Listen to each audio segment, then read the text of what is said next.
അപ്പോൾ Iran US ശാശ്വത സമാധാന ചർച്ചകൾക്ക് സാധ്യതകൾ തെളിയുന്നു. സംഘർഷം അവസാനിപ്പിക്കുന്നതിനായി ഒമാൻ, ഖത്തർ വിദേശകാര്യമന്ത്രിമാർ ടെലിഫോൺ ചർച്ച നടത്തി.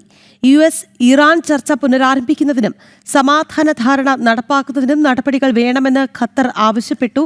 ചർച്ചകൾക്ക് അവസരം നൽകാനാണ് ഇറാനെതിരായ സൈനിക നടപടി നിർത്തിവച്ചിരിക്കുന്നതെന്ന് അമേരിക്കയുടെ UN അംബാസഡർ മൈക്ക് വാട്സും പറഞ്ഞു. ആദ്യം പ്രതികരണത്തിലേക്ക്. Some talks, some space.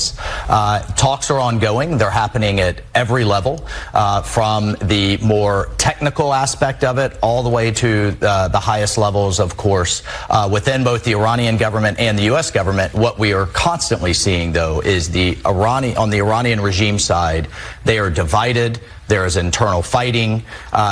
Some are seeking the guidance of the supreme leader. Others want to move into a different direction. ഐസൻ ജോസ് ചേരിക്കുകയാണ്. ഐസൻ, അതായത് ശാശ്വതമായ ഒരു ധാരണ, ശാശ്വതമായ സമാധാന ചർച്ചകൾ, അതിനൊരു വഴി തുറക്കുന്നു എന്നുള്ളതാണ് മറ്റു രാജ്യങ്ങളുടെ പലവട്ടം ഇതേ വഴി തുറന്നതാണ് പല വഴിക്ക്. പക്ഷേ പൂർണ്ണമായും രാഷ്ട്രങ്ങളുടെ ഇടപെടൽ അത് അമേരിക്കയ്ക്ക് ഒരു ശാശ്വത സമാധാനം ഉറപ്പാക്കിയേ തീരൂ എന്ന അവസ്ഥയിലേക്ക് എത്തിക്കുകയാണോ ഐസൻ?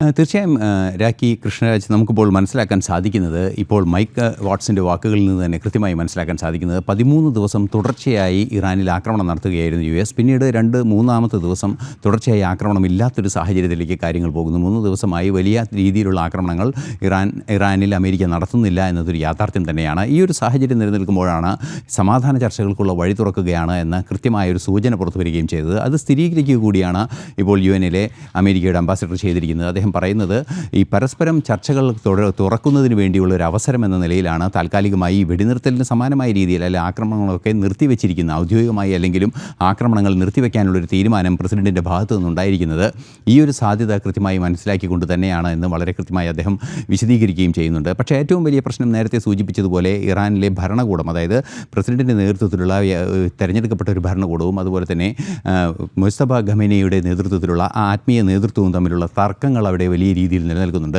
IRGC മുസ്തഫ ഖമേനിയുടെ കൂടെ നിൽക്കുന്നു. അതുപോലെ തന്നെ മറ്റു സംവിധാനങ്ങൾ നേരെ തിരിച്ചുള്ളൊരു നിലപാട് സ്വീകരിക്കുന്നു. ഈ ഒരു സങ്കീർണ്ണ പ്രശ്നം അവിടെ ഉള്ളതാണ് സമാധാന ചർച്ചകൾക്ക് പ്രതിബന്ധമാകുന്നതെന്ന് കൃത്യമായി തന്നെ അദ്ദേഹം പറയുന്നുണ്ട്. നേരത്തെയും പലതവണ US പ്രസിഡന്റ് ആകട്ടെ, അതുപോലെ തന്നെ മാർക്കോ റൂബിയോ ഒക്കെ തന്നെ വ്യക്തമാക്കിയൊരു കാര്യം കൂടിയാണിത്.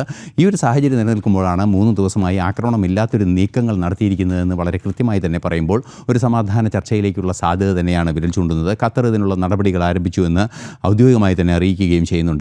ഒമാൻ വിദേശകാര്യമന്ത്രി സയ്യിദ് ബദർ അൽ ബുസൈദിയുമായി ഖത്തർ വിദേശകാര്യമന്ത്രി റഹ്മാൻ ബിൻ ജാസിം അൽ താനി കൃത്യമായി ടെലിഫോണിൽ സംസാരിക്കുകയും ചെയ്തു ഇക്കാര്യങ്ങളെന്ന റിപ്പോർട്ടുകളും പുറത്തു വരുന്നുണ്ട്. അത് സ്ഥിരീകരിക്കപ്പെടുകയും ചെയ്യുന്നുണ്ട്.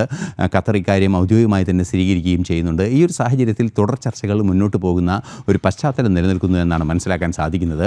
അതിൻ്റെ മറ്റൊരു സൂചന കൂടി നമുക്ക് മനസ്സിലാക്കാൻ സാധിക്കുന്നത്, പെട്ടെന്ന് ഉയർന്നു വന്ന, അതായത് ഈ 13 ദിവസമായി ശക്തമായ ആക്രമണം തുടരുകയും ഹോർമൂസിൽ ബ്ലോക്കേഡ് ഉണ്ടാകുകയും അമേരിക്ക ഹോർമൂസിൽ തടസ്സങ്ങൾ ഇറാൻ പോർട്ടുകൾക്ക് സൃഷ്ടിക്കുകയും ഇറാൻ ഹോർമൂസിലൂടെ കടന്നു പോകുന്ന കപ്പലുകൾ തടയുകയും ചെയ്ത സാഹചര്യമുണ്ടായപ്പോൾ ഉണ്ടായ എണ്ണവിലയുടെ വർധനവിൽ ഏതാണ്ട് $3-4 കുറവ് വന്നൊരു സാഹചര്യമുണ്ട്. ഇതെല്ലാം തന്നെ പ്രതീക്ഷ നൽകുന്നൊരു സാഹചര്യമുണ്ട്. ഈ ഒരു പശ്ചാത്തലത്തിലാണ് തുടർ ചർച്ചകൾക്കുള്ള സാധ്യത തുറക്കുന്നുവെന്ന് കൃത്യമായ നിലപാട് അറിയിച്ചിരിക്കുന്നത്. ഡൊണാൾഡ് ട്രംപിൻ്റെ ഭാഗത്തു നിന്നും അത്തരത്തിലൊരു നിലപാട് ഇക്കഴിഞ്ഞ ദിവസങ്ങളിലുണ്ടായിരുന്നു. മാർക്കോ റൂബിയോയും അറിയിച്ചിരുന്നു. പക്ഷേ ചർച്ചകൾക്ക് തയ്യാറാകാത്തൊരു വിഭാഗം ഇറാനിലുണ്ട് എന്നത് ഒരു പ്രതിസന്ധിയായി നിലനിൽക്കുന്നു. IRGCയെ തന്നെയാണ് കൃത്യമായത് ലക്ഷ്യമിടുന്നതെന്നും മനസ്സിലാക്കാൻ സാധിക്കുന്നുണ്ട്.